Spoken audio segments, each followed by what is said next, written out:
শুভ সকাল, শুভ সকাল। সবাই কেমন আছেন? আশা করি ভালোই আছেন। আমরা মায়ের বেটা একটুখানি হলেও নড়বড়ে আছি। যাই হোক, কেমন লাগছে ফুলের রঙটা? আশা করি ভালোই লাগছে।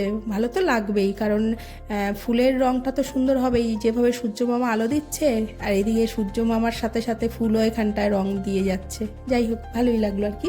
আর ছোট্ট করে একটা ব্রেকফাস্টে বলুন, জলখাবার বলুন, রেডি করলাম। আমি আর ছেলে খাবো। আর ও সাদাটা খায় না ডিমের, আর এদিকে শশা খায় না, তাই আর কি মিলেমিশে নিয়েছি। যেটুকুনি খাবে খাবে, আমিও খাবো, ওই আর কি। কেননা খাওয়া দাওয়ার উপরে ন্যাকটা আজকে একটু কম, দুপুরের পরেই যা হওয়ার হবে। আর এখানটায় মুরগির মাংস নিয়ে এসছে, তার জন্য শুকনো লঙ্কা, কাঁচা লঙ্কা, পেঁয়াজ আর টমেটো, আর একটু বেশি করে, মানে একটু বেশি করে ওই রসুন দিয়েছি, সাথে আদা দিয়ে একটা পেস্ট করে নিয়েছি। আর মাংসটা এবার ভালো করে কষাবো। আদার সাথে কিন্তু আজকে জিরে বা ধনে বা অন্য কোনো মশলা নেই, শুধুমাত্রই নর্মাল যেটা হয়, কিন্তু রসুনটা আজকে অনেকটা দিয়ে ভালো করে কষিয়ে এটাকে অল্প জল দিয়ে পরে হালকা করে ফোটাতে হবে। এর মধ্যে কোনো আলু দিইনি, তবে যে দেবে সেটা যার যার ব্যক্তিগত ব্যাপার। তারপরে নামানোর সময় বেশ খানিকটা ধনে পাতা পেটে একদম ভালো করে দিয়ে দিতে হবে, যেন রঙটা সবুজ সবুজ হয়ে যায়।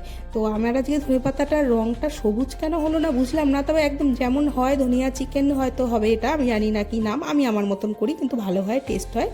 আর রুটি দিয়ে অবশ্যই ভালো লাগে। আজকে আমি একটু হালকা ঝোল ঝোল রেখেছি, কেন ওটা ভাত দিয়ে খাওয়া হবে তার জন্য।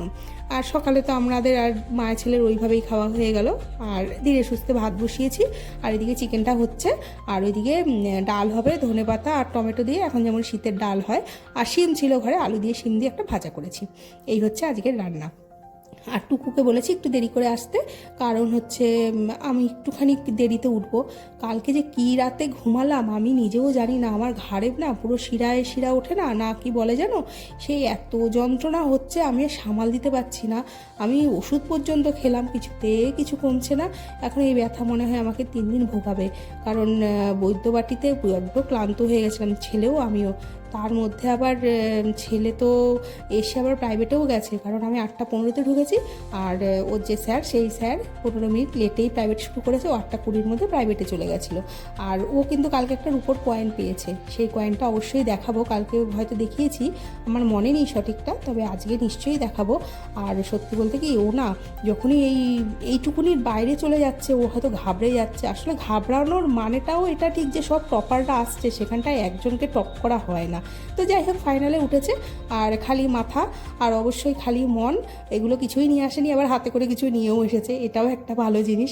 যাই হোক, রান্না করতে করতে এই পর্যন্ত এলো। আর দুপুর গড়িয়ে বিকেলের দিকে তো চলেই এলো।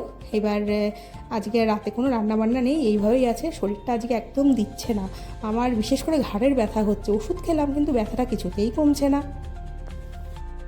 আর এই যে টুকু এসে সব কাজকর্ম করে দিয়ে চলে গেছে, কালকে তো আসেনি, আজকে একটু ওর উপরে চাপই পড়েছে। যাই হোক, আর এইদিকে আমি সত্যি বলতে বিছানায় উঠে বসে আছি, কারণ আমি না কিছু করতে পারছি না, ঘাড়ে এত যন্ত্রণা। ভাগ্যিস রান্নাটা করেছিলাম। আর এই যন্ত্রণার জন্য ওর বাবা ওষুধ এনে দিয়েছে, কিন্তু বিষয় হচ্ছে কত যে ওষুধে কাজ করবে বুঝতে পারছি না, কোনো কিছুই হয়নি। অমৃতঞ্জন দিচ্ছি, ওইদিকে ভলিনি দিচ্ছি, ওষুধ খাচ্ছি, আমাকে ভোগাবে 3টে দিন, আমি বুঝে গেছি। যাই হোক, কী যে করি এই ব্যথাটা নিয়ে। আর ওই যে শিরায় শিরায় উঠলে না কীরকম ব্যথা হয়, দিদিও বলছিল। এখন কি করা যাবে, যাই হোক, এখন খুবই কষ্ট আছি। আর ভাগ্যিস রান্নাটা করেছি। আমি যে ভাবছি কি বারবার ওই একটাই আসছে কথা, কালকে কি করব, কালকে কি করব, কালকে কি আমি রান্না করতে পারবো, দেখা যাক কী হয়। আর এই যে সেই রূপোর কয়েনের বক্সটি বা কৌটোটি, এটার মধ্যে কি সুন্দর লেখা আছে দেখুন, জীবন স্মৃতি সঙ্গ। যাই হোক, আর এই সেই রূপোর কয়েনটি। যাই হোক, লক্ষ্মী লাভ হলো, ছেলে একটা ভালো জিনিস নিয়ে এসছে। আর ভিডিওটা কেমন লাগলো জানাবেন, আমি জানি না কেমন লাগলো, খুবই ছোটোর মধ্যে ভিডিও। আর লাইক কমেন্ট সাবস্ক্রাইব করবেন, আর অবশ্যই শেয়ার করবেন। আর সবাই ভালো থাকবেন, সুস্থ থাকবেন। আর যদি ভিডিওটি ভালো লাগে একটি লাইক করবেন। আসছি অন্য একটি ভিডিওতে। আর ততক্ষণে ছেলে চলে আসলো, ওর পড়া ছিল আজকে, এখন এই সময় 10:30 বাজেনি এখনও। যাই হোক, এটাই রবিবার দিন লাস্ট পড়া থাকে 10টা 15 পর্যন্ত। এবার ওকে আস্তে ধীরে হাত পা ধুক, তারপরে ওকে খেতে দিই, আমিও খাই, ওর বাবাও চলে এসছে। এবার শুভরাত্রি।